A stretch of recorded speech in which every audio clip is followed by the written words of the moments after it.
सचिन रोज तो कभी कभी, रोज तो बनाते हैं, वो सही है, देखते कभी कभी, शूटिंग तो रोज चलती है ना। तो विचार करिए, पिक्चर देखने जाओ, पहले के जमाने में, हमारा जब जमाना था, अब आज का तो मुझे नहीं मालूम, 3 घंटे की पिक्चर होती थी, है ना। आज कितने की होती? 3 ही। पुरानी वाली देखते हो क्या? नई वाली नहीं देखते हो? अच्छा, पुरानी अपने जम 3 घंटे की पिक्चर होती थी हमारे समय। और पिक्चर में 2 चीज होती हैं, हर फिल्म की स्टोरी एक सी होती है, वही 2 प्रेमी प्रेमिका बिछड़ गए, मिल गए, लास्ट में मिल गए, जब अच्छे दिन आए दी एंड लिखा आ गया, जब तक बुरे दिन थे पिक्चर चल रही थी। विचार करिए, आप देखिए, एक विलन होता है और एक हीरो होता है पिक्चर में। 2.5 घंटे किसकी चलती है?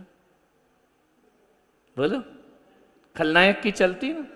इतने साधन होते हैं उसके पास, रिमोट से दबाओ और सारे काम हो जाया करते हैं, अपार धन दौलत होती है उसकी। लेकिन जो नायक होता है, जो हीरो होता है, वो 2.5 घंटे दुखी रहता है। ध्यान रख, खलनायक उस पर हावी रहता है, खलनायक के पास शक्ति रहती है, ताकत रहती है, हथियार रहते हैं, ऐशो आराम की जिंदगी होती है। 2.5 घंटे खलनायक की चलती है, खलनायक जीतता है और हीरो पिटता है। लेकिन आधे घंटे में क्या हो जाता है? स्थिति क्या हो जाती है? उल्टी बन जाती है ना। एंड बहुत बुरा हुआ करता है, ध्यान रखना। वो सारी उसका ऐश्वर्य, सारा उसका वैभव, सारी उसकी सुविधाएं क्षण भर में खत्म हो जाती है। ध्यान रखना, यूं तो रावण बहुत सुखी दिखता था, सोने की लंका में रहता था, राम वन वन में भटका करते थे, जंगल जंगल रहा करते थे। लेकिन ध्यान रखना, 2.5 घंटे रावण की चलती है और आधे घंटे में राम उस पर हावी हो जाते हैं। ध्यान रखिए, 2.5 घंटे कंस की चलती है, आधे घंटे में कंस जमीन पर पड़ा दिखाई देता है। 2.5 घंटे लादेन हीरो बनता है और आधे घंटे में अमेरिका उसकी कब्र का भी स्थान उसके लिए नहीं छोड़ा करता है। ध्यान, ये जिंदगी है। गलत काम एंड बुरा, अच्छे काम शुरुआत बुरी और एंड। ध्यान रखना, रावण भले सोने की लंका में रहता हो, लेकिन 2.5 घंटे बाद वो स्थिति पता चलती है कि 1 लख पूत 1.25 लख नाती, तह रावण घर दिया ना। कोई उसकी मजार पे दिया जलाने वाला। 2.5 घंटे का ऐश आराम का जीवन रावण ने जिया, लेकिन आधे घंटे बाद वो स्थिति हुई कि रावण के पुतले जलाए जाते हैं और राम के मंदिर बनाए जाते हैं। आधे घंटे की फिल्म में राम के मंदिरों का निर्माण हो जाया करता है। सोचना है अपने को, जिंदगी में ऐसे क्षण आएंगे नहीं, विचलित नहीं होना है। अपन जैन लोग हैं, जिन शासन में पैदा हुए हैं, जैन धर्म में पैदा हुए हैं। जैन धर्म में पैदा होने से हमारी शान नहीं हुआ करती है। जैन आचरण को पालन करें तो हमारा धर्म दिग्दिगंत तक दिशा दसों हजारों वर्षों के लिए जी। जैन क्या है? एक आचरण है। जैन क्या है? एक विचार है। जैन क्या है? एक चारित्र हुआ करता है। और आज पूरी दुनिया में 6 अरब से ऊपर की जनसंख्या है पूरे विश्व की। ध्यान रखना, मुट्ठी भर भी नहीं है, चुटकी भर। ये चुटकी भर जैन पूरे विश्व में पहचाने जाते हैं, जाने जाते हैं। हमारी मुसलमानों जैसी संख्या नहीं है,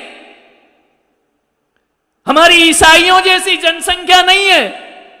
हम बहुत कम लोग हैं इस दुनिया में, लेकिन बहुत कम लोग होने के बाद भी आज सारी दुनिया विश्व में शांति लाने के लिए यदि किसी चीज को याद करती है और महत्व देती है तो महावीर के जियो और जीने दो को महत्व दिया करती है, महावीर की अहिंसा को महत्व दिया करती है, महावीर के सिद्धांतों को महत्व दिया करती है। सारी विश्व में जैनियों ने अपना परचम फैला रखा। कहीं भी जाओ उनका चरित्र उनकी पहचान है, उनका आचरण उनकी पहचान है। इसलिए मैंने शुरू किया कि आहार लूं तो थोड़ा सा जैनों का चरित्र दिखना चाहिए।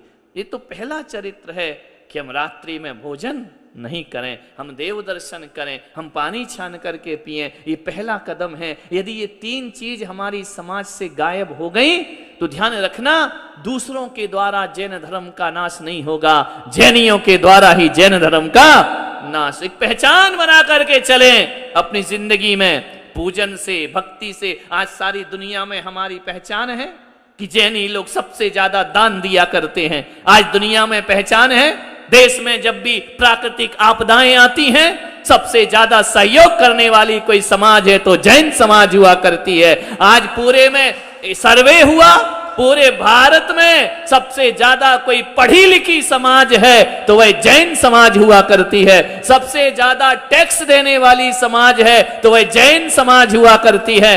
क्यों? और वो भी टैक्स 1 नंबर का कमाते हैं। सबसे ज्यादा परसेंटेज जैनियों का हुआ करता है। ये हमने अपनी चरित्र पहचान बना रखी है, इसे हमें जीवित रखना है, क्योंकि हमें सिंहासनों के पीछे नहीं भागना है। हम तो उस देश में पैदा हुए हैं कि पिता की आज्ञा पालन करना हो तो बेटा सिंहासन का त्याग कर दिया करता है, राजमहल का त्याग कर दिया करता है। ऐसे हमें अपने जीवन को धार्मिकता की ओर मोड़ने का प्रयास करना। एक उम्र होती है, एक उम्र हमारी हो चुकी है, बच्चे हमारे बराबर के हो रहे हैं, बड़े हो रहे हैं, बच्चे सब समझने लगे हैं।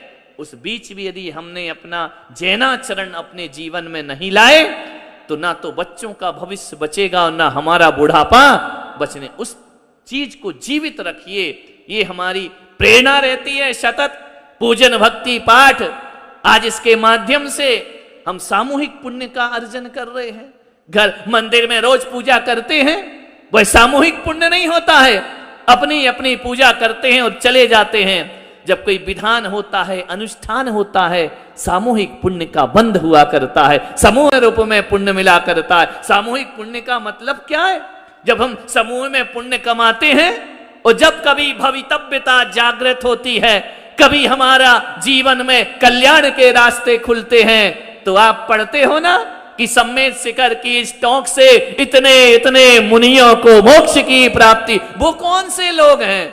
वो वही लोग हैं जो समूह में पुण्य किया करते हैं। जो समूह में पुण्य करते हैं वो समूह में निर्वाण को प्राप्त किया करते हैं। जो समूह में पाप करते हैं उन्हें सामूहिक। कभी कभी सुना है आपने कि बस जा रही है, एक्सीडेंट हो गया, बस पलट गई, लोग मर गए। विचार करिए, कौन कहां से था? सब एक ही घर के थे क्या? अलग अलग थे ना। कोई वापी से बैठा, कोई सूरत से बैठा, कोई मुंबई से बैठा, कोई भिलाड़ से बैठा। जगह जगह के लोग आकर बैठते हैं, बस पलटती है, लोग मर जाते हैं। आप बोलिए, ये जगह जगह रहने वाले लोग मरते समय एक साथ क्यों हो गए इकट्ठे? ध्यान रखना, एक साथ एक गाड़ी में आ गए, सब जगह से इकट्ठे होकर। ध्यान रखना, ये एक समय मृत्यु के समय इन्हें कर्मों का फल मिल रहा है। इन्होंने पिछले जन्म में सामूहिक पाप किया होगा, उसका फल इनको सामूहिक प्राप्त। तो अपन तो यहां बैठ करके सामूहिक पाप नहीं कर रहे हैं, अपन सामूहिक पुण्य का अर्जन कर रहे हैं। और ये समूह में कमाया हुआ पुण्य जब उदय में आता है तो आने वाले जन्मों में भले अलग अलग पैदा हो जाएंगे, जब पुण्य के क्षण आएंगे एक साथ आकर के बैठ। देखो, मैं कहां का, तुम कहां के, ये कहां का, कौन कहां का रहने वाला, किसका जन्म कहां होता है, कहां कौन बड़ा होता है, कहां कौन मृत्यु के क्षण को प्राप्त करता है, किसी का कोई भरोसा नहीं है। सब जगह जगह के यहाँ पर एकत्रित हुए हैं और एकत्रित होकर भगवान की महाअर्चना हम यहाँ पर कर रहे हैं, भगवान की पूजन कर रहे हैं। ये हमारे सामूहिक पुण्य का उदय हुआ करता है। जब इसका फल किसी भी जन्म में प्राप्त होगा तो एक बात ध्यान रखना, हमने जिन शरणम में बैठकर इतने लोगों ने एक साथ विधान किया था, इसका फल जब प्राप्त होगा, हम कहीं भी पैदा हो जाएं, एक साथ पुण्य के उदय में आपस में मिलकर के एक हो जाएंगे। ध्यान, कहीं ना कहीं जीव मिलेगा, कहीं ना कहीं ये संस्कार मिला करते हैं। ध्यान रखिए, ये पुण्य का क्षण है, पुण्य कमाने का क्षण है। पाप भी समूह में कमा लेते हैं, पुण्य भी समूह में कमा लेते हैं। ऐसा नहीं होना चाहिए कि एक आदमी टॉकीज में बैठा पिक्चर देख रहा है और वह ये सोच रहा है कि यार मैं कहाँ टॉकीज में बैठा हूँ, कहाँ मैं मॉल में आकर के बैठा हूँ, कितने लच्छे होंगे वो लोग जो जिन शरणम में जाकर भगवान की पूजा करके पुण्य कमा रहे हैं, वो ये सोच रहा है। और ऐसा भी हो सकता है कि यहाँ जो बैठा है वो सोचे यार आज फंस गए तो फंस गए, क्या करें, सचिन की वजह से आना पड़ा हमको, विधान था व्यवहार है निभाना पड़ता है, हम इससे अच्छा घर में ही रहते तो हम भी किसी टॉकीज में जाकर पिक्चर देखते।